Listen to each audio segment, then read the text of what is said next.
Okay. Kevin, how was this month of prep for the offense? I think really good. I think Coach did a really nice job coming off the last game with school wrapping up and having some practices that kind of kept us going without overdoing it. Coach Vic had a couple of months during the week while we were recruiting for a couple of those weeks. Got a little bit of young guy work, but enough to kind of keep the old guys engaged without overdoing it, learning them out, kind of keep it sharp. And then really kind of had a game week preparation prior to being here. And we showed up on a Monday, really a Saturday game week, so kind of the normal flow, which you try to be, but it's all the games on a Tuesday, Wednesday, Thursday. So today we're Wednesday, we've kind of already done Tuesday, Wednesday. So we've been pretty healthy as far as guys, being there every day. And I think the format of what Coach Day and Coach Vic want to do is kept our guys engaged. And typically we have a chance to play well and practice well. We've practiced very, very well. So we finished the week up and finished strong here today and tomorrow we wrap up the prep. In terms of personnel, when you take Nick out of the mix there at the left tackle, I assume there will kick out. Was that a surprise for you guys, or had you been planning to make a move for that? Well, I mean, we'd always, in the world of transfer portal and all that, everybody's like made a big deal about the tackles plan. Well, first, I'm trying to keep the guys engaged and make sure they're not playing and happening. It's also really good players. So the thought all along was with Nick, and when Thayer made the move to go to guard, he would still be the guy on the left side, and Pierce would be the guy on the right side. Your right-handed stance, your communication's the same, the guys you're kind of working with are the same. So the thought process was that was the guards that were the backup tackles, and then we really liked what Donovan Jackson and what Matt Jones can do for us a guard. They're equally just as well, and in some ways maybe better body types than the guards. Those with Josh Fryer and with Luke have been our best seven, best eight guys combo. So the deal would be naturally, Thayer would be the first crack out there. If we had to do it, then Pierce would be the next one that would go to the left side. Was there any thought at all about this for this game? Like, I think Paris get a start into next year out there. I brought that up, but at the same time, the stress of the game and going from right-hand stance to left-hand stance, and he played very, very well. Recently's been practicing great. And I think in the offseason, I guess you kind of look between and who needs to be in the left, who needs to be in the right. Maybe some conversations that can happen as you go to February and spring ball and moving forward and have some continuity. I think those other guys are ready to step up, and it's the time of year though. Now a little bit with some of the early out deals, but we've recruited very well throughout the years. Sometimes it takes a year or two to get your niche. A couple years ago, we were out here. There's an injury, all of a sudden, Wyatt Davis had to start, and that was the kickoff to him having been a great season, 2 great years to early out pro, and that's the opportunities that these guys have. So it gives an opportunity now to get Matt on the field a lot more, and to get Donovan out there. Coach Cade Stover moving to defense again, it looks like. Can you talk about what went into that decision? I asked the defense guy. I think we just thought they were a little bit shy of some body types with a couple of the injuries that we thought with Jeremy and Mitch. Joe Royer's really come on very, very well. He'll be the third. Matter of fact, he's technically tied into this game. Mitch being the fullback kind of tied in, and we got G. Scott. So we thought we had enough guys to manage a 1-week deal, and then we'll see how this goes. And then with the recruiting, we can decide then what's moved, what goes. In my opinion, first of all, I've had a lot of fun with it because I love him, and so I do everything I can to give him as much grief as I can because when I love him, I'm grateful with him, and I got a lot of respect for him. I mean, he's brought a lot of energy. When you say how's practice doing, he's brought a lot of energy to the defense. I think playing offense is helped him understand maybe some offensive looks, what's going on, so it's anticipation looks better, and he's practiced well. Be interested to see how the defensive guys want to use him. It's been fun going against him, and we personally kind of look each other up and have a little fun with each other in practice. It's been really good. So for this week, he's just playing linebacker. Yes. We could use him in goal line short yardage situations, but I think again with Joe, G, and the other guys we have, typically we've only went, when we get through big goal line sets, sometimes we put 3 or 4 guys out there. But I think for what we're doing, we can either, we got it ready where he can be out there for goal line, but we also could use the other guys. But the bulk of normal down football, he has played defense the whole time, and we played offense. Jeremy, Joe, G, and with Coach Ross. Kevin, you probably, Utah defense. Excuse me? Impressions of what you've seen from Utah defense. I mean, they're always good. It's Kyle. It's like what he's done. That's what he did when he was a coordinator. So I had the opportunity to play with him and a golf outing out in Arizona years ago. One of the coaches meetings that we had years and years ago. So I got a lot of respect for him. The team plays with his personality and his toughness. They recruited well. Kids that fit their culture. They've been there so long. He and Coach Ferentz are two elder statesmen of college ball, and that says a lot in this day and age to be a guy that can withstand and maintain the culture of the team, the vibe of the team. The kids keep embracing, buying him, the community, the fan base buying him. They play very aggressive in what they do. They tackle well, don't miss a lot of tackles. Defensively, they're one of the best in the nation. I think someone said they don't have a lot of interceptions, but they lead they're one of the tops in the nation in pass breakups. So that means you're still playing good pass. So you can sit there and look at some things. Two inside linebackers, 0-1 from the ground, two guys off the edge, create havoc. Stout, strong, leverage players inside. They're outstanding, and they're going to be a challenge. A huge challenge. Kevin, I assume you'd prefer to have Garrett Wilson and Chris Olave playing, but where's the excitement level to see the young receivers in this game? Well, when you say excitement, I'm sure they're excited, and that'll be one of the things for us to kind of keep them calmed down. They have played, but the aura of the game, their first time to really have the opportunity. You know, sometimes when you play those skill positions, when you squeeze too tight and try too hard, it doesn't go your way. How to just let the game come to you, play as hard as you can, play well without the ball, and all of a sudden the ball will find you, and you make those cosmetic plays that make it look like you had a great game because of one or two or three catches. So the real deal, early, we're just getting them settled down, even though they played at the hype of the Rose Bowl, the opponent we're playing, the exposure of TV in a big game. At the same time, I think as coaches, I think they've all been shared the stories of you came here to play in these games, and now it's your time. It's a great opportunity to springboard and jumpstart your next season. As you see what Mecca and Julian and Mark and those guys will do. Do you have to build in, say, like the first quarter, they're not going to be as precise as maybe they should be just because of the excitement? Do you have to build that into the game plan? I don't know if you don't want to build anything, but you got to be ready to adapt to that. And we even made the comment, the game one against Minnesota. I think we had of the 11 starters in offense, 8 guys. It was their first time starting in the position they played. Like Garrett was going from slot back to outside. It's kind of a new position. And so I think it was Chris and it was Jeremy Rucker. I can't remember who the third guy was. It was, it was playing in the spot that he had played. I think it was Jackson because he played last year. Everybody was playing in a new spot. You know, they were going to guard, Nick going to tackle, the one in the deal, Harrison deal, Luke in the deal, CJ's for starting. You know, Minnesota did a great job of ball control. We didn't have a lot of opportunity, but early in the game we were a little bit off.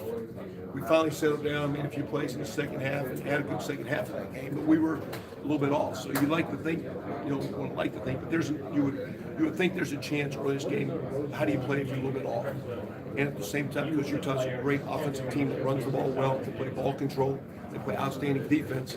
If we don't execute and we have limited plays, you're going to get into an ugly game. So we want to minimize what you said. You know, we anticipate it could happen. We have to find a way to minimize that, play through the ugliness, and hopefully get into some rhythm and have a great day. Do you think Jackson stays in the slot next year? What are some of the areas that you've seen CJ grow into this season? What are some of the areas of his game that you've seen grow throughout this season?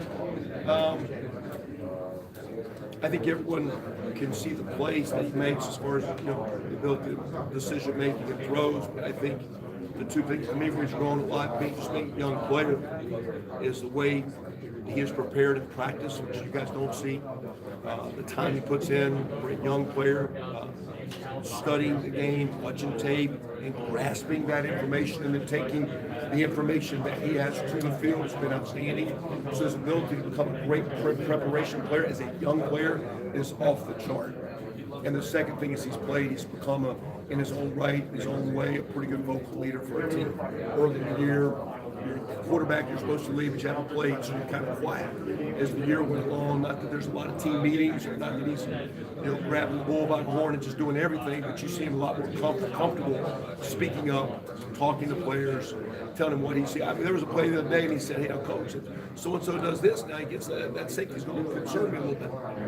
And I said, "Hey, he actually ran a little bit long, but I agree with your point." And then I shared that with my player. And that was CJ just coming to me and said, "I'm coach now." And a play we called. He goes, "Now, if he gets a little bit, I worry about the safety right there." And so his ability to just get more and more comfortable communicating, talking, and his ability to prepare has been awesome. And those, as a young player, that's why he's had such a great year, and he sets up to have a great career. What do you see off the field? What do you see from him off the field as far as the characteristics? He's very calm, level-headed. Again, when you stay off the field with all the hype and notoriety, you still see him coming in and spending as much time preparing and studying. So in this day and age, when you get pulled, a lot of people get in your ear, you need to be doing this, you need to be doing that.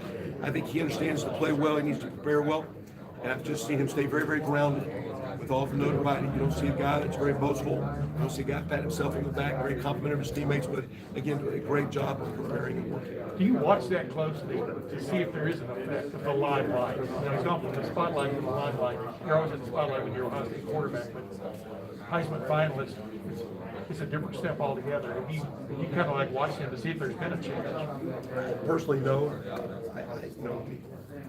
I'm sure Ryan is with that, and Yeah. I think he has a good sense of a lot more things going on behind the scenes and the distractions. We do talk about our players, just the distractions our players have from the things you guys are holding in your hand and all the information that they're reading. I was talking to a player that plays on the defensive side today about, in my opinion, some things that I think it'd be good for him to do as he goes through the offseason. He goes, every time I read Twitter, he starts to, and I go, well, it's just a negative thought, because, if you're getting challenged, why don't you do this, or why don't you do that, or that? You got parents in their ears, you got the agents, you got the branding, you got the NIL, you got all kinds of things pulling guys. The great players are still talented, most humble, hardest working, best practice players. And CJ's had a great year because he's talented, but the way he's prepared and his humble is made him a special player. He actually did something the other day and actually challenged my son. And my son said something about it. I said, well, that's the Heisman guy saying something to you. When I was a freshman, Lawrence Taylor didn't know who I was. And I go, it just shows what kind of teammate that you have an upper level teammate saying, hey man, I need to see you do this. And I said, I would use that as a positive challenge because one of the premier players in the country is asking you to pick your game. I think that's a heck of a compliment. I think that shows what kind of leader CJ is. Kevin, real quick too, has Jackson, have you noticed him step up in that, not necessarily wide receiver room, that's not where you are, but on the field, et cetera, suddenly now he's the leader of that young group coming back and stuff. Obviously, Chris Olavi's here, but he's not playing. I mean, what have you noticed, I guess, rise in Jackson Smith and Jigba is more of a leader kind of guy? Well, to say he's been different in practice, I think we had probably 10 or 11 practices. To say he's been significantly different. He, like CJ, has had a great year. He is a great practice player. He practices every day. He shows up every day. He competes in one-on-ones. I mean, so just the way he continues just to practice, the leadership is best coupled with performance, and he performs very, very well. He practices very, very well. He commands the ball because he gets open, and to me, it just keeps practicing. So that'd be a question for Coach Hardline, and how is he maybe one-on-one with some guys? I see in my world over there, Jeremy Rucker. I see Jeremy grabbing Joe after the play. Next time they find out who does it, they need to a little bit more, snap out a little bit more. Those are things I see because I'm working with Jeremy. I'm sure Jackson's doing that.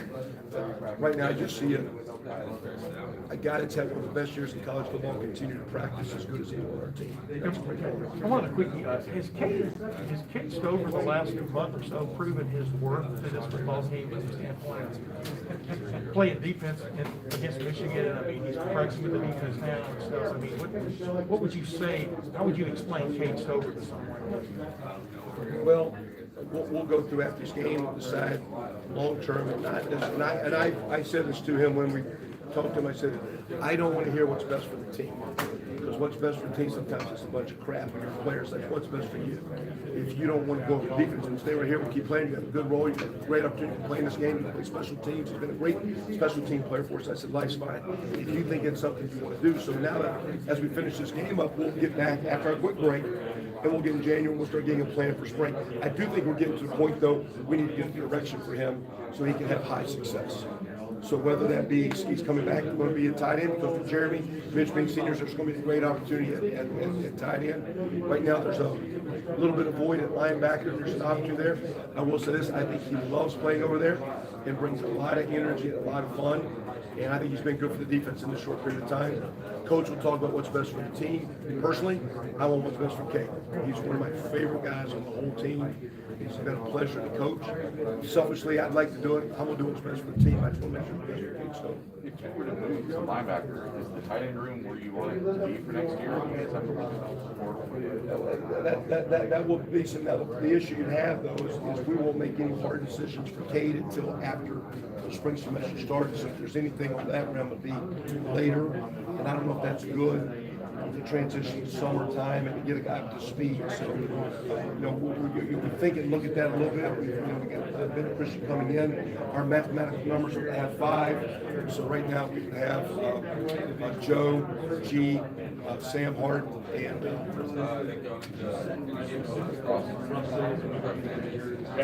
Bennett coming in. And then we'll see. I mean, we're still going back and forth with Mitch. If he wants to play another year, he could. I think he's trying to figure that out. What's the grad school opportunities? Is he ready to go home?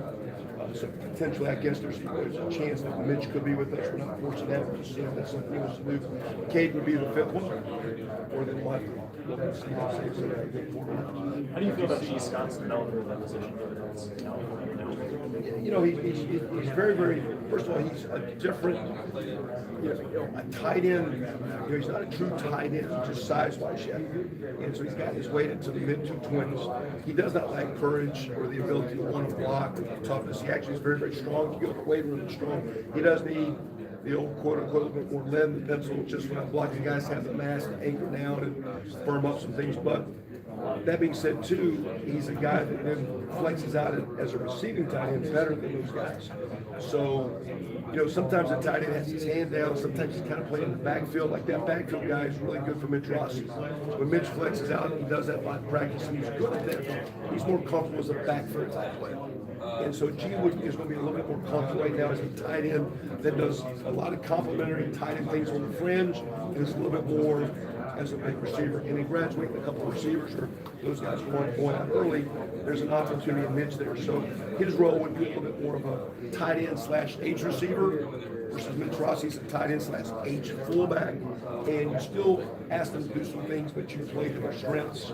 And right now that's where he is. To be a complete tight end, though, we got to continue to get a little bit more weight and continue to enhance that. So he's had a good first year. I think he's had a frustrating first year because I think competitively he wants to play a lot more than where he is. And he's playing a position that at times like O-line, it takes about a good 2 years to get up to speed with all the skills you have to do.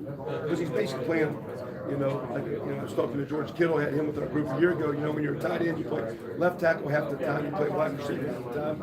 You go to the NFL, you make half the money they make too, but you're doing both jobs. And so for G to get good at those jobs, it just takes time. Because there's not enough time really to practice it. You're kind of practicing as you play. And that's why the ability to stay healthy, like Jeremy, Jeremy's out there every day. Mitch Rossi's out there every day. The ability of those guys like Joe Royer and G to be out there every day, they'll develop and we'll learn. What kind of luxury is it to have a guy like Bear when he makes the decision that he can go back to left tackle and miss? Yeah, I mean, first of all, I would go back and it shows what kind of young man he is. You come back for your senior and play tackle, which is where all the notoriety is. Now, by the way, hey, we need you to go play guard with you. So to be the teammate, I think that's why he was recognized as being the guy that wears the block up. He goes to sacrifice because in this day and age, hey, what about me? I know in my career, a lot of guys think they need to play left tackle. I had Lane Johnson at right tackle, I had Trent Williams at right tackle, I had a bunch of right tackles make a lot of money. You want to be really good. I think it says a lot from there, just the teammate, team leader he is to do that. And now the luxury that he has the skill set to come back and play the tackle to the bench. That's great. I have respect for him to be humble enough to, at the same time, too, I think his future maybe isn't hard, so I don't think he's hurt himself. It says a lot for him, this young man. When you got a lot of people here about what you need to do, he made one of the biggest sacrifices for our team this year. Matt Jones has obviously been in and out play different roles for you guys. It sounds like he may step in at that guard position. Again, another guy who it sounds like is kind of sacrificed for the team. Is that a fair assessment? No doubt. I mean, he, to me, he's been a little bit, maybe as a young guy, sometimes immature with maybe the practice habits or the consistency, but his talent and skill set, ability to play, to be a tremendous player is really, really high. And for him to just battle through and keep showing up when I'm year 2 not playing or year 3 not playing, actually in year 4. And this will be like last year, he started the Sugar Bowl and started. So he's had some quality starts for us. He's played a lot, but we've had enough depth where he's been like of the 5 linemen, he's been like number 6 and number 7, where he's had to play left guard, had to play right guard, had to practice in the center. I think he made honorable mention All Big Ten as a 6th lineman. I think it shows what people see in him when they see him play. I think he's a tremendous player. I think he sets up to play very well in this game against some great competition. I think he sets up well to have a great 5th-year season and move on to be an NFL player. I think that's outstanding. Kevin, how would you describe the intensity of preparation these last 2-3 weeks? I think it's been really good. We did not have a lot of meetings, a lot of discussions about our last performance. I think we have a lot of coaches, I think we have a lot of players have a lot of pride, and it just kind of showed up every day and practiced extremely hard. Been very, very, we've done a fair amount of ones-on-ones, ones-on-twos. One, because I think we've just gotten thin enough that sometimes our scout team of 3s were getting very, very thin. So I think just to have good work with the hand, quite honestly, some of the things that I think both teams do offensively and defensively, we can get some decent looks, kind of going against each other, not being wasted practice plays. We're not going against like an odd 3-man front team like Tulsa that played a 3-3 deal. So we've had a lot of just very competitive practices. I would say preseason or spring ball like more like that than a game week. And 5 minutes remaining. it's been fun. How excited are the guys who will replace Garrett and Chris? They played a little. Yeah, they played and done well, and I'm sure they're very excited. I mean, they Coach Hartline, if you were sitting here, would have told you the last 5 or 6 weeks, Marvin Harrison has practiced as well as he received from that. And he's now, it's one thing doing practice, they'll take the driving range to the golf course. Okay, they'll take it to the Rose Bowl, take it against the quality defensive football team. But he has been off the chart in practice in his details. He's very, very mature. You know, Chris and Garrett, those guys still got the bulk of the plays. They were getting their opportunities. But Emeka's showing flashes of being outstanding. Julian's gotten in there. He's healthy and doing well. And Marvin has been a great practice player. So I think with those 3 plus Jackson, you got Jeremy in the mix with Joe and Mitch, and we got Wiggs and some guys we'll throw out there. We'll be very aggressive and we'll attack these guys the best. Kevin, is there a benefit of all the you guys having Chris practice and you so far stuff? I mean, that'd be for. I mean, he's been there every day. Individual stuff. He did very, very minimal. Again, no one really said to him out here what was or wasn't playing. So I think I think he likes being around his brothers. I think he likes being around his teammates. I think he likes practicing, and they're making decisions they think's best for his future. I think he's trying to still be a great team leader, a great teammate, and be here. But again, some of Chris's best things in leadership is by example. He's a verbal guy, but he's not overly outgoing on the verbal page. So I think him being out there just doing some nice things in practice and making some bullet points receivers is one of his best ways of leading and how he's trying to lead and finish up off his role as a team leader. I'm sure that you would love to have Chris and Garrett out there, but would it be helpful and beneficial for the receivers and for CJ to play in this kind of setting where you're going to drop back the ball, start the ball that kind of for next year? How helpful would that be? Well, to me though, in our sport, you pop the pants, you got to reestablish the chemistry and the timing and all those things. But from a confidence standpoint, in an arena, it's one thing to do it in practice. Like I say, Marvin has practiced as well as a lead receiver as he's had for about 2 months now. It's been ridiculous how well he's practiced. Well, now take that to the game. We'll have an opportunity in critical moments to take the game to a critical third down, critical scores on situations. Normal now with one-on-one play. And so to have that opportunity this year as opposed to next year probably gives you a little bit more self-assurance, or maybe also shows you where you're still lacking. So sometimes even in practice, as good as it looks, you can still be a little bit off. So to go through some of those growing pains, even though it's a huge game and a must-win game, it's still going to be a great opportunity for those teams at the spring in the 22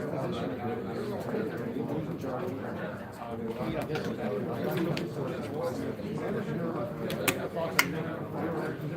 Well, I like, first of all, one of the reasons is we do like the way Joe Warrior and G has shown. 2 minutes remaining. Like the young guys on the side. I think Joe is setting himself up well to be a quality player. I mean, his skill set, he's getting more mature, more consistent. So we'll see where Cade stays. I think we'll have a discussion here. And again, it's not again, some comments I made earlier. Don't want to do what's best for the team, what's best for Cade. It's his best opportunity, not to help our team, but help him, because I know he wants to be an NFL type player. Is that coming back to being a tight end? Because if we have Cade and Joe and G, 3 pretty good ones, and actually looking to consider Ben Trossi once the next year because he can get. And then you got Sam Hart and Betty Christian coming in. That's not too bad. It's a pretty good group. If Cade's out, Mitch don't come back a little thin, we'll have to figure something out. But that's college ball. It's a revolving door right now. I've seen a quarterback room look like one thing, and then the next semester it's completely different bodies. It was still good bodies. Yeah, the only issue in spring is you're getting close on time semester starting, and it might have to be a late ad. And that's where Coach Day's always done a great job of not getting guys just to put on the roster. But, is there a niche? Is there a need? And does this guy fit? And if you look at the guys we brought in, whether it be Jonah Jackson or Ruggs this year, and kick, I mean, the guys we brought in hit for the most part really, really high. So if we do something, it'll be because there's a need and we think there's a guy that's going to come in and pop for us. There were a bunch of coaching jobs over this offseason. Is that something that you pursued at all? You guys, I appreciate it. I had a bunch of old teammates and friends. I never had a conversation with anyone. No disrespect to them, but I appreciate that we were able to do that. That it was kind of, at least I had a bunch of former players and colleagues. One of you guys hit me that day about good luck on Akron. And then like 30 minutes later, one of my old coaches hit me up and I go, what's up with Akron? That's what he says.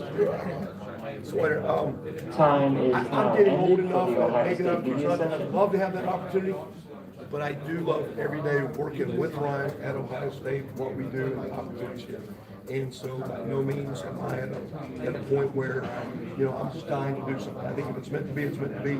I have I'm at one of the best places, one of the best jobs, having as much fun as I've ever had. I love coaching the kids we work with. My family loves it here. It's kind of neat. My son's here. I never thought that when he showed up. It's kind of neat here. He's here. By no means am I content because we need to play a hell of a lot better than just play. There's a lot else we need to do. I thoroughly love where we're at, what we do. Dylan, that's pretty good. Appreciate it. Happy New Year, Mitch. Ladies, did you get all that? Fast.